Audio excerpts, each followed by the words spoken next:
Tumefanya ujenzi wa vacational house maeneo ya Zanzibar hapa Matemwe, ndani kidogo kule Zanzibar kama unaenda kaskazini mwa Zanzibar. Nataka niwaoneshe tangu tulivyoanza setting out mpaka tukafikia kukamilisha jengo kwa upande wa structure.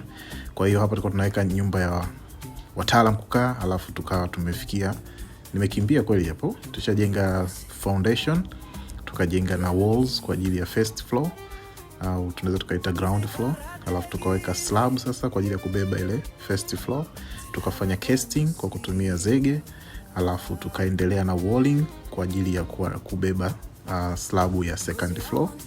Na baada ya kufanya walling hapo tutafanya formwork kwa ajili ya kufanya casting ya second floor slab.